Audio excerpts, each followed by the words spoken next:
네, 안녕하세요, 여러분. 오늘도 이어서 한번 강의를 해볼 건데요. 자, 이제는 구강보건 통계에 대해서 한번 배워보도록 하겠습니다. 일단은 그 보건 통계에서 이 통계라는 거는 단순한 자료의 정리만 뜻하는 게 아니고, 관심사에 대해서 좀 정확한 대상을 선정을 하고 조사 목적에 필요한 자료나 정보를 최적의 방법으로 수집해서 그 수집된 자료를 과학적 이론에 의해서 정리하고 분석하는 데 필요한 방법을 제시해주는 학문이 이제 통계학이라는 겁니다. 그래서 이 통계학은요, 현상에 대한 기술뿐만 아니라 분석과 그런 것들뿐만 아니라 미래를 좀 예측하거나 좀 합리적인 의사결정을 내리는 걸로 과학적 이론과 실증적인 연구 방법을 포함시키는 거라고 할 수 있겠습니다. 보건통계학은 그 국민보건 향상과 의료발전에 기여하는 과학의 한 분야로 또 생명통계학이라고도 하는데요.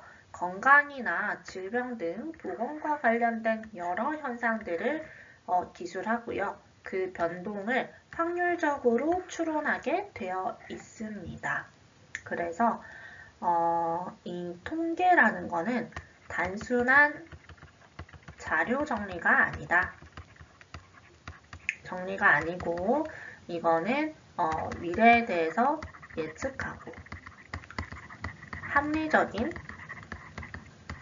의사결정을 내리는 과학적 이론과 실증적 연구 방법이 포함되어 있는 학문이다 라고 볼 수 있겠습니다. 그래서 우리 보건통계의 중요성을 한번 보면은요. 첫 번째는 문제점을 제시할 수가 있겠습니다. 그래서 어떤 지역사회에서 많은 사람들이 병들어서 죽어가고 있을 때 우리가 건강과 생명에 위험을 주는 원인이 어떤 것인지 문제시 되는지를 수량적으로 파악할 필요가 있을 때 우리는 통계를 사용할 수가 있겠습니다. 그 다음에 방향을 설정할 수가 있는데요. 이거는 지역사회 주민의 구강 건강 수준을 높이기 위해서 해야 할 구강보건 사업은 무수하게 많습니다. 근데 이제 제한된 예산안에서 제한된 예산과 인력을 좀 최대한 활용을 해서 이 능률을 올리기 위해서 가장 시급한 문제가 무엇인지 이거를 파악하는 거. 그럴 때 통계가 활용이 되겠습니다. 그래서 구강보건 사업에 활동 방침을 세워야 할 필요가 있고요. 그럴 때 통계도 사용이 되고요. 그 다음에 세 번째로는 사업 계획을 수립할 때 그때도 통계가 활용이 됩니다. 그래서 전염병 관리나 아니면 모자보건 관리, 환경관리, 구강 환경관리 등의 보건사업의 계획을 세우기 위해서 이제 뭐 지역사회에서 발생하는 각종 질환의 유병자가 얼마나 되고 출생수나 임신수나 또는 구강관리 실태, 환경 개선이 요하는 곳이 얼마나 되는지를 알아야 이 요원과 예산을 확보하기 때문에 구강보건 사업을 계획하는 데 있어서 보건통계 자료가 활용이 또 됩니다. 그 다음에 네 번째로는 보건사업의 효과를 판정을 하는 거예요. 그래서 지역사회 보건사업의 활동을 하더라도 실제로 효과를 얻는 것도 있고 때로는 뜻대로 성과를 얻지 못하는 경우도 있는데요. 이러한 경우에 그 효과 없는 사업은 그 규모를 축소하거나 다른 사업으로 그 비용을 편성하는 등의 사업 방침을 바꿀 필요가 있겠습니다. 그래서 어떤 보건사업을 했을 때는 반드시 그 사업의 효과를 평가하기 위해 통계적 처리가 필요하고요. 그래서 보건통계학은요, 첫 번째로 정리를 해보면 문제점을 제시할 수 있고, 그 다음에 어떠한 방향을 설정할 수 있고, 그 다음에 세 번째로 그 사회에서 무슨 사업 계획을 수립할 수 있고요. 그 다음에 보건사업의 효과를 판정시키기도 합니다. 그래서 이 보건통계는 뭔가 이제 그 거시적으로 보면은 좀 빅데이터를 이제 활용을 해서 이러한 네 가지를 수행하는 그런 기초 자료가 된다고 볼 수가 있겠습니다.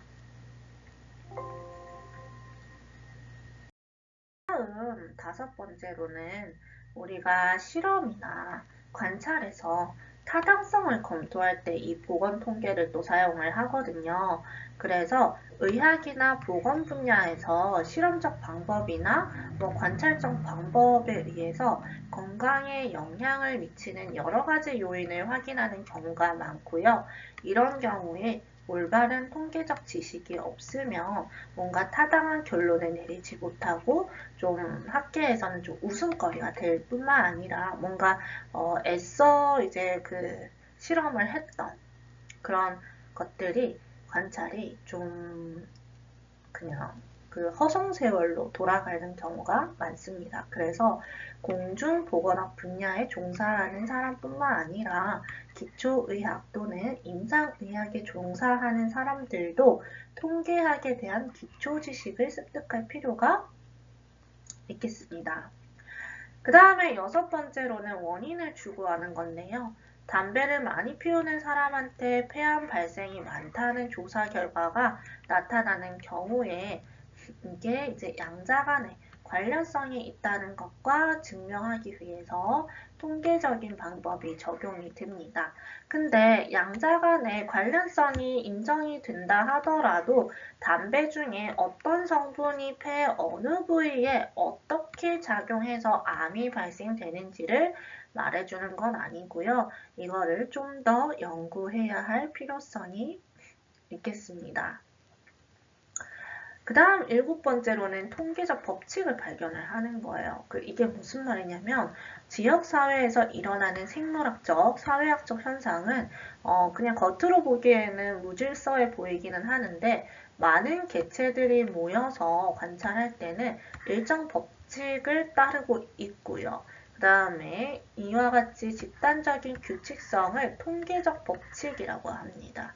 그래서 존 그란트가 런던의 출생 기록을 통계적으로 관찰해서 출생 성비가 여아가 100에 대해 남아가 105 전후임을 발견했다 하는 거 이런 것들이 이제 대표적인 그 예시가 될 수 있고요.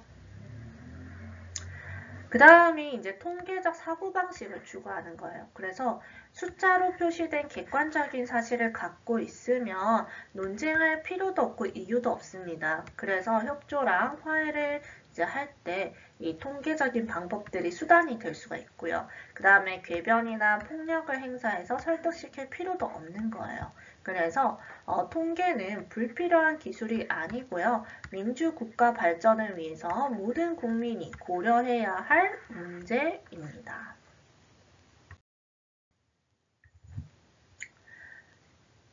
자, 그 다음에 우리가 그 통계에서 자주 사용을 하는 것들을 한번 보면요.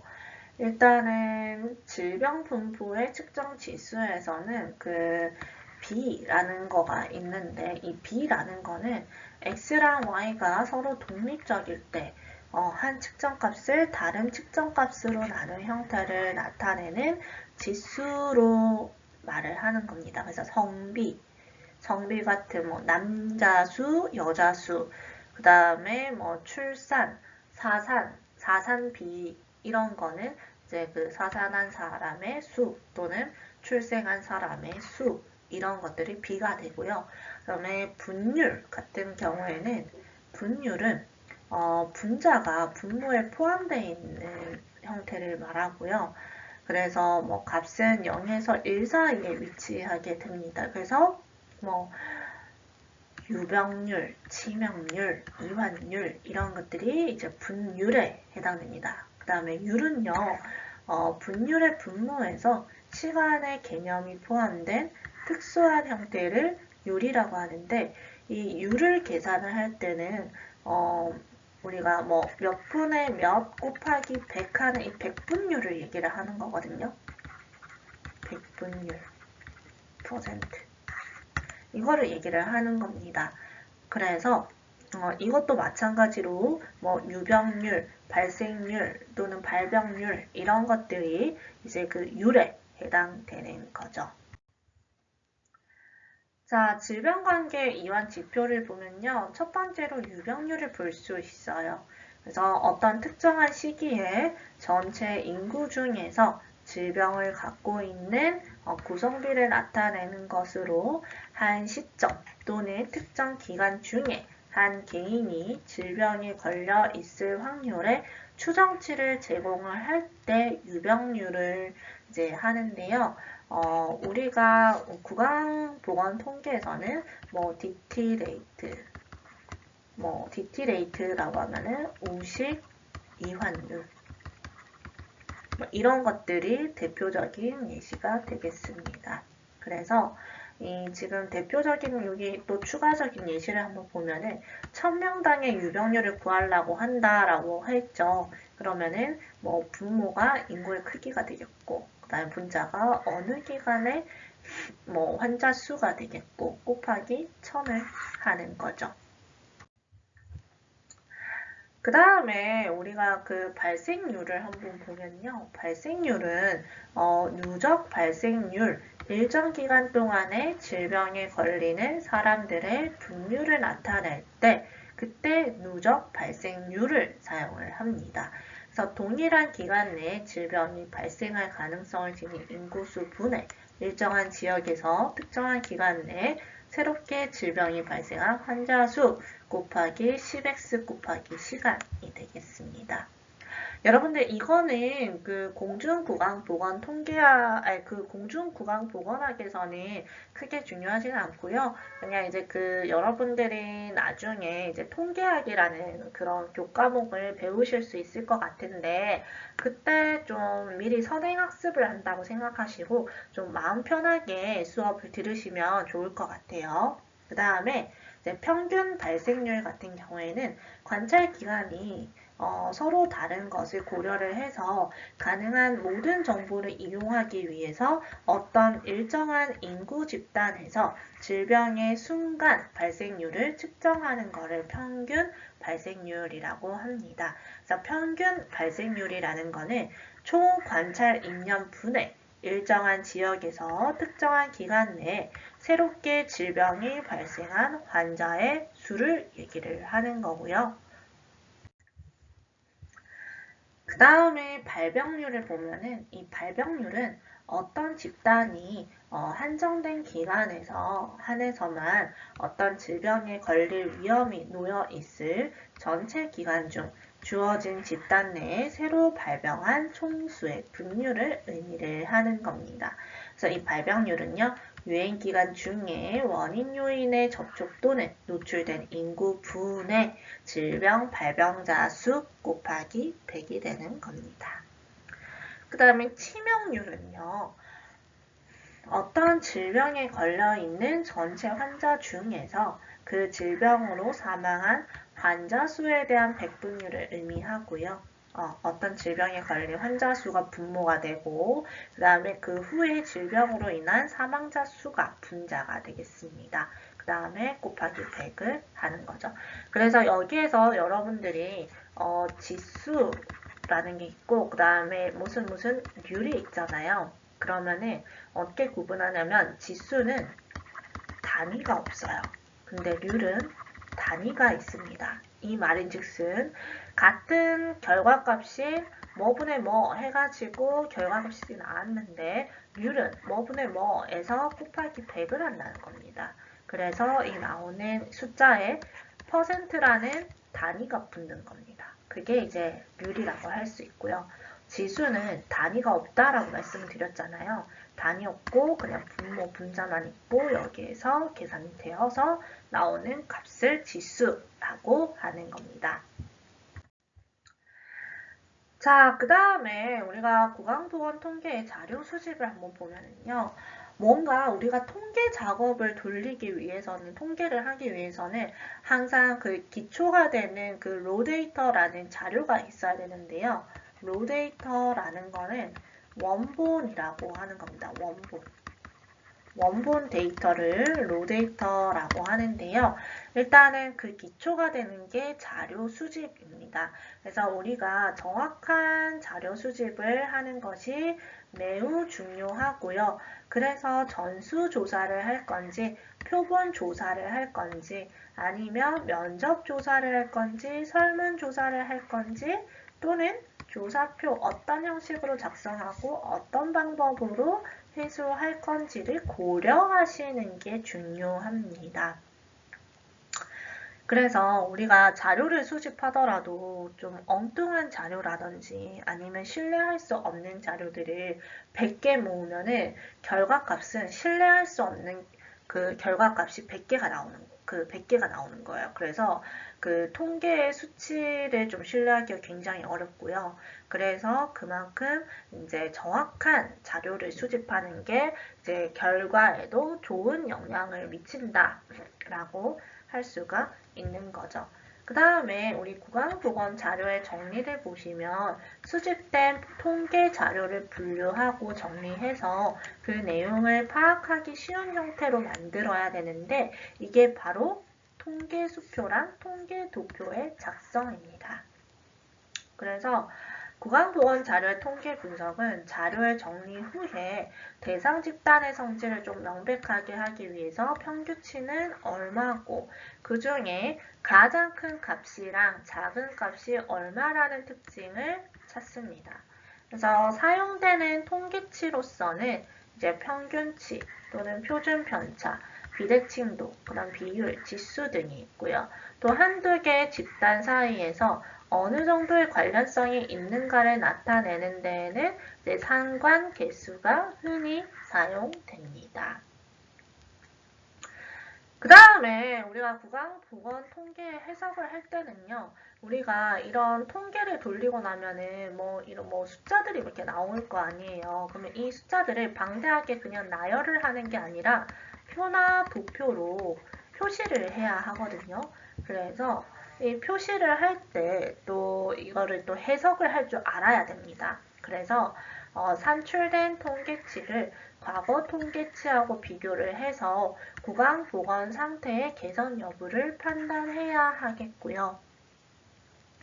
그 다음에 그 다른 지역의 통계랑 좀 비교하거나 실험군이랑 대조군의 실험 성격을 비교할 때는 두 집단 상호 간의 관련성을 검토해서 어떤 결론을 내리게 되겠습니다.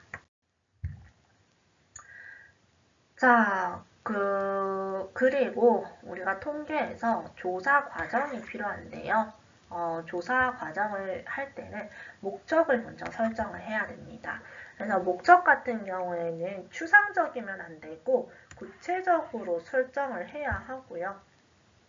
만약에 구강건강조사의 목적을 구체적으로 설정하지 않는 상황에서는 구강건강조사를 하게 된다면 상당히 조사 비용을 소비하면서도 불필요한 자료나 활용할 수 없는 자료를 수집할 가능성이 높습니다. 그리고 실제로 필요한 자료를 수집하지 못하는 경우도 있고요. 그래서 구강건강조사에 착수하기 전에 먼저 구강건강조사의 목적을 구체적으로 설정하셔야 하고요. 구강건강조사 항목을 결정을 할 때 이제 그 반영하면서 구강보건 사업을 기획하고 평가하는 과정이나 연구 목적에 필요한 자료들을 확실히 수집하도록 하셔야 하겠습니다. 자, 그러면은 우리가 조사 과정에서 이제 표본 추출이 기본으로 많이 일어나는데요. 표본 추출을 할 때는 모집단 설정을 해야 합니다. 그래서 통계학에서 말하는 모집단이라는 거는 연구 조사 대상이 되는 전체 집단을 모집단이라고 하는데, 모집단의 구성 인자에 대한 변수를 측정을 하면 그 변수들의 값들로 이루어진 모집단을 만들어낼 수가 있습니다. 그래서 여기 보시면 예시를 한번 보면은요. 어떤 대학교에 재학 중인 학생들의 체중을 측정을 할 때 재학생 전체 체중이 모집단이 되고 그 중에 3학년 학생들의 체중에만 우리가 연구자가 관심이 있다고 가정했었을 때 3학년 학생들의 체중이 모집단이 되게 됩니다. 그래서 모집단은 우리의 관심사에 의해서 결정이 되고 정의가 되는 거죠. 또 한편으로는 이런 예시도 될 수가 있습니다. 우리가 대한민국 국민을 좀 조사를 하고 싶은데 이 중에서도 내가 가장 관심 있는 뭔가 잘생긴 사람들을 모집단으로 하고 싶다. 잘생긴 사람 또는 예쁜 사람을 대상으로 하고 싶다. 그랬었을 때 그때 이제 그 모집단을 우리가 잘생긴 사람이나 예쁜 사람으로 한정을 한다면 이게 그 모집단이 되는 거죠. 왜냐하면 연구자의 그 관심사에 의해서 결정이 되니까요. 자, 다시 이어서 보시면 그래서 모집단의 설정이 가장 중요한 이유는요. 조사의 한계랑 그 다음에 조사 결과 설명의 한계를 정하기 위함입니다. 이렇게 우리가 연구자가 관심이 있는 대상자를 설정하지 않고 너무 추상적으로 방대하게 해버리면 그거는 좀 데이터를 얻을 때 굉장히 애를 먹으실 수가 있겠습니다. 그리고 모집단은 크기에 따라서 유한 모집단과 무한 모집단으로 나눌 수가 있는데요. 유한 모집단은 뭔가 셀 수 있는 집단을 유한 모집단이라고 하고요.